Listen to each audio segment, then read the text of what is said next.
And then Spirit is tapping me on my shoulder. Hey,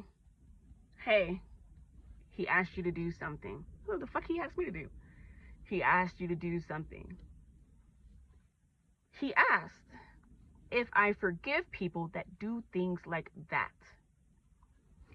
What Spirit was telling me, he wanted me to forgive him. I am a traveling quantum healer who loves astrology, music, art, 5D New Earth, and to laugh. I am Xena Electra, Soul Evolutionary Guide. Welcome. Greetings all.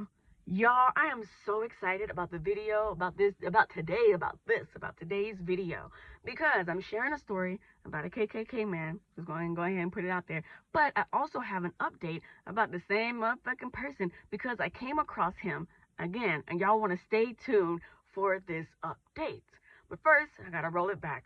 You guys, I have been on the road for 1 year. I've been doing van life for 1 year, and it's a year full of things that I haven't been sharing with you guys because I've been so present in the present moment, and I've been filming everything, but I haven't been posting, and that's my bad. But since I'm at a year, I'm going to be sharing, getting everything out so we can continue forward with things that are more current. So I got a story and I got an update, and I hope you guys are ready. So this story takes place November 2025. It's around Thanksgiving. It's the end of November 2025. I am in Lake Havasu, Arizona, y'all. Lake Havasu is freaking beautiful. If you have the opportunity to go, I definitely suggest going and just seeing and just being in the place, because it's worth going. It's worth a visit to me. So I was traveling with a hippie lady, right? Everything about her screams hippie, from her clothes, from her hair, how she's driving, all the weed, all the things. And I'm grateful for this time with this person. And because I was traveling with her, I had met this guy. So we're in Lake Havasu, we park, we camp, and then there's a guy in a big school bus that she knew. So she wants to go over and say hi, and then, you know, introduce us, and everything was everything. That's the person that the story is about. Okay? So this one particular day in Lake Havasu, I went out, I played my trumpet, I sold some paintings. It was a really, really good day. On the road, I don't have a job. I am my business, and my business is to share light and beauty to all. And so I do that by playing music out in public, by sharing my artwork, and by helping and assisting with all kinds of intuitive things. That's what I do when I'm out here on the road. Why you always on the road? Y'all remember that from the Temptations? Why you always on the road? It's my job. That's what I do. Why you always on the road? Anyway, so that's what I do when I'm out here on the road. So this one particular day, I had gone out and I had a really successful day, and my way to treat myself is to get some firewood to make a fire. When you're camping, there's not fires every single night. Some of this wood in some of these places you gotta purchase, and it's like $7 a bundle, $8 a bundle. You know what I'm saying? But it's like, that's how I wanted to treat myself. Okay, judge your mama. That's how I wanted to treat myself for a job well done of me going out and being a spiritual badass, right? So I get back to camp, I make a fire, right? I got my little fire, made a little fire pit, I light it up, and then a car pulls up. It's the guy with the bus who the story's about. And so he gets out the car, and you can tell he had been drinking. He had like a little, you know, like a little can, non-beer thing in his hand, you know, like a little 8% type of thing in his hand. And he walks over to the fire, and I get this big headache. You guys, I am a super sensitive empath. I feel when there's distortion in other people, period. So this can come off as a headache to me, or I'll feel nauseous, nauseated, woozy. And so I dip off into my van. I go into my van, I get my tuning forks. I come back, I sit outside, and I ding my tuning forks. I'm doing myself. Then I ask him, hey, is it okay if would you like your auric field cleansed? He was like, well, yeah, sure. And so I sit there, I ding, ding, ding, ding, ding, ding, ding, ding, ding. I didn't say, hey, you giving me a headache, hey, little water. I cleared his auric field, and he was like, wow, I really feel that. Like, who taught you that? Who taught you that? And I was like, nobody taught me. I listen to Spirit. Spirit tells me I need tools. I go get tools. Spirit shows me how and when to use tools. I utilize my tools, my gifts, the things I need as a spiritual badass on this soul journey, this soul evolutionary journey. He heard my response, but he was like, no, but who taught you that? Nobody. Spirit. Not everybody's connected to spirit, you guys. When I say spirit, I mean that my higher me, I am my guardian angel. My higher me that's leading me, that would never put me in a bad situation or lead me astray if I'm paying attention to it. Okay? Who taught you that? Who taught you that? So he had already placed himself right beside me, right here on this side. And then so at this particular time, the lady I'm camping with, she wasn't feeling good. She was like barely there. She was just sitting there, you know, in meditation mode. She was just sitting Indian style on the ground, just sitting there, holding space. He goes into this conversation. So, what are your thoughts on races? I said, I don't think anything about races. I said, I feel as if people who are racist are incapable of evolution. He kind of shrinks his shoulders and he, you know, starts rocking a little bit. He was like, well, my great-grandfather is the Grand Dragon of the KKK. And I said, okay. He said, and I'm an ex-skinhead. Do you know what we would do to people like you? So pause. Pause. Hold your judgment. He was saying this. He would go back and forth. I realized in this conversation, he was oscillating back and forth between who told you that and I love you, sis. I don't want no harm come to you. I love you. What do you mean? I love you, sis. Like, I was paying attention. Okay, so keep that in mind. It wasn't all nefarious. He was trying to see something. And I was the only black motherfucker around for him to see it through, with, from. Okay? Back to the story. Unpause. Play. Play. And so he's telling me about his granddad. He used to be a skinhead. Do you know what we would do? I said, yeah, I have a pretty good idea. I said, I don't walk around thinking about that. I walk around thinking about what I need to do with my life and how I can, you know, be the best me I can be. And so he's kind of rocking. You know, every time I say something that's like he doesn't expect to hear, his shoulders shrink in, he starts rocking. You know, and to the point where his shoulders are damn near to his knees. And he's like sitting like this, you know, like balling up, like slowly but surely. And then at some point in the conversation, he asked me, well, do you forgive people that have done bad things like that? I said, no, hell no. You're not going to walk around. I said, no, of course not. Right? Inner thoughts. You're not going to walk around being a fucking boogeyman and then asking the people you've been boogieing to fucking forgive you. Like, I ain't even thought that far about it. I don't even care that enough about it to forgive skinheads, Klansmen, right? The fuck? I'm out here trying to play music. The fuck you mean?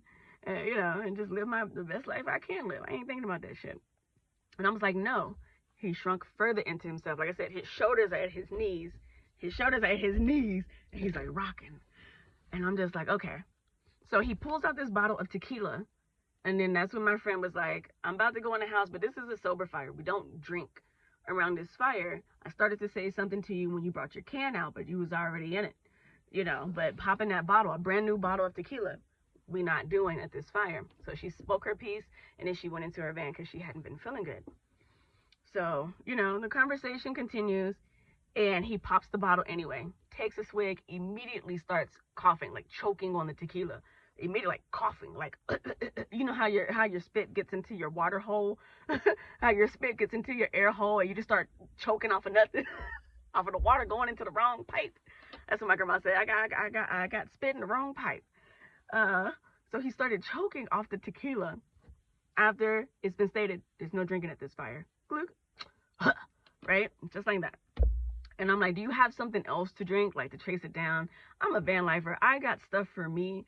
A lot of times I don't have extra. So if there's a soda that I have, or if there's a water, especially a coconut water, like it's for me. I'm drinking out of it. Like I didn't have anything to give him. I said, do you have something else to drink to chase it down? He held up his lime. He did like this, lime.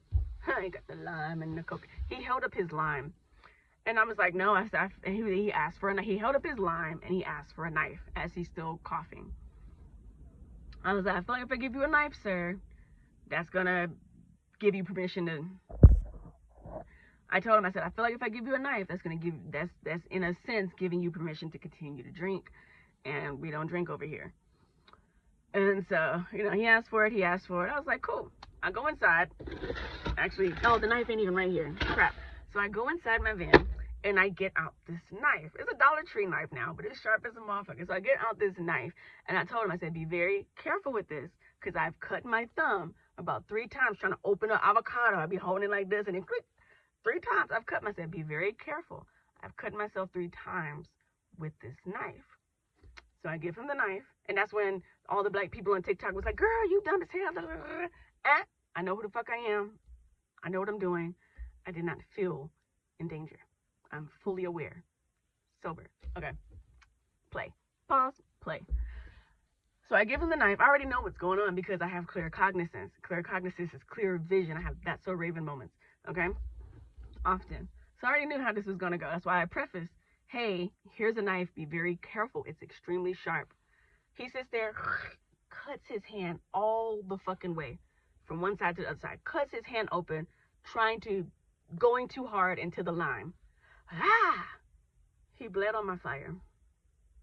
There's blood everywhere. Now I'm pissed off because now I got to take care of a grown man who's cut his hand after I told him the knife is sharp. That's like telling a toddler, the stove is hot, the stove is hot, the stove is hot, the stove is hot. They touch it. Psst. Bitch, I told you the motherfucking stove is hot. Now look at you, crying and shit. But anyway, so he cuts his hand, bleeding. Well, I'm going to my van. I got some stuff. I wipe him up, clear him up. I got a first aid kit. And he leaves. I hop in my van for the night. And then Spirit is tapping me on my shoulder. Hey, he asked you to do something. What the fuck he asked me to do? He asked you to do something. He asked if I forgive people that do things like that. What Spirit was telling me, he wanted me to forgive him, his bloodline, and others who have done things like that, who may now have a different realm of beliefs. So when it comes to doing grid work, nobody knows what grid work is until you get out and work the grid. And I've been finding out, there's another video I want you guys to stay tuned for, but there's where I actually did some grid work because it was implanted in me to, hey, go and do. And I did, and it was great. I can't wait to share it with you guys. And so Spirit was like, hey, he asked you to forgive and to clear the bloodline and others. And I'm in my van and I get cold. I got cold, chill bumps everywhere.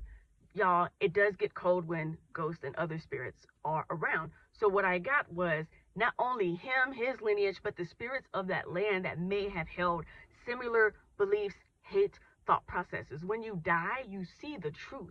None of that stays with you. The ego leaves when you die. I'm the soul evolutionary guide. I operate in past lives and soul work.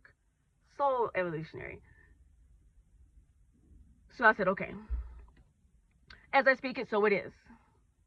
And I go into my spiel of releasing, clearing, cleansing, forgiving, releasing, clearing, cleansing, forgiving. Not only for him, but like I said, even the spirits of that land, because there was something that stayed behind after he had left. A few somethings that were there with me because I felt them, that stayed with me after he had left.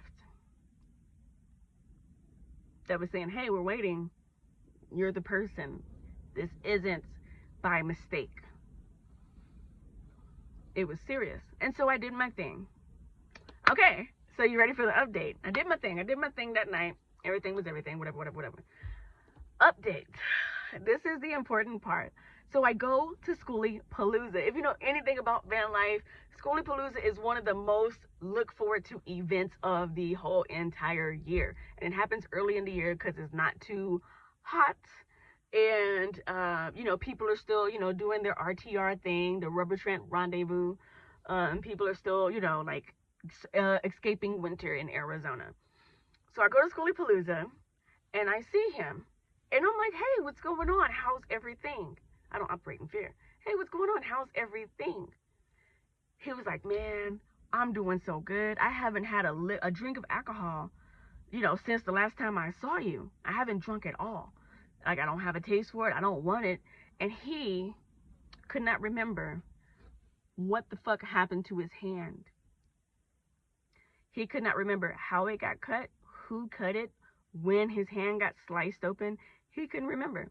He didn't know what happened. I ain't motherfucking tell him.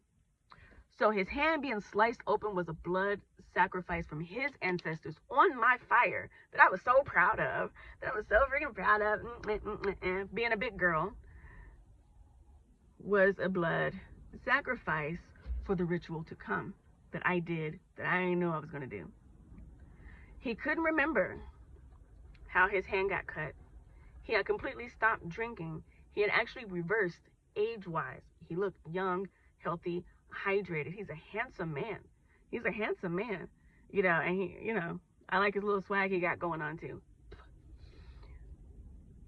But he was telling me, and he said, thank you. He said, I don't know what happened, but, you know, like, thank you for listening to me that night. So you guys, when I tell you, I could see, and I could hear him clicking out of, this is him talking, this is something talking through him. This is him talking, this is something talking through him.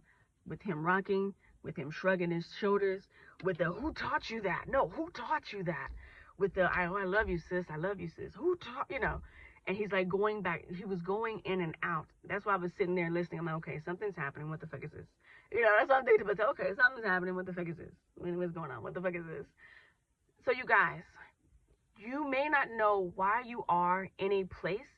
You may not know why a situation has come up, but your presence and your ability to change. Healing is more than, oh, you know, you had a sore throat, now you don't have a sore throat. It's more than, it's energy work. It is grit work. Grit work is healing. It is clearing and forgiving and clearing bloodlines. I never thought I was going to do that shit. But it happened. He could remember how he got cut, but he remembered a conversation happened, and he knew that I did not judge him for the conversation that happened. And he told me that he stopped drinking, and for whatever reason he said, thank you. And I saw him several times at Schoolypalooza. I never went around him or tried to, you know, like, oops, screw, let me dip off over here. I see so-and-so. I just went up straight to him. Hey, how you doing? How's everything? You know, my ass, I stand out. I know that he sees me. Anybody who knows me knows when the fuck I pop up. I stand out. I stand out. I stand out. But you guys, I am so grateful for the experiences that I have experienced on the road. I did not know what was going to come of that. You may not know your purpose or your reason from coming across people. I could have, you know, been like, girl, what the fuck? You got me over here with these bullshit ass motherfucking people. But I was just like, something happened and I did something because that conversation happened. And then a few months later, to get an update, I wasn't looking for a fucking update. An update was looking for me to tell me, hey, you did something. You are on a journey. Your journey is purposeful, and you are a powerful ass motherfucker. Thank you, Spirit. Thank you. Oh, yes. I'll be that. I am that. So you guys, that is one story from my 1 year update of what the fuck I've been doing. And I am proud of me. I don't give a fuck if you're proud of me or not. But that's what the fuck happened. And this is real life. This is real life. These are real stories. I can't even make this up. I didn't leave Tennessee to come to Arizona to come across racist ass motherfuckers. But I did. And it was good. Ended up being good, right? And so stand strong in who you are and your protection. And if you don't know if you're protected or not, you might just want to go ahead and steer clear. Okay? But I am Zena Electra, Soul Evolutionary Guide, you guys, celebrating 1 year on the road. Yes! Celebrating 1 year on the road doing this. And there's more updates for you guys. And so stay tuned. Please like, share, subscribe with anybody that you think would appreciate a story like this. And until next time, I'm saying happy ascension all.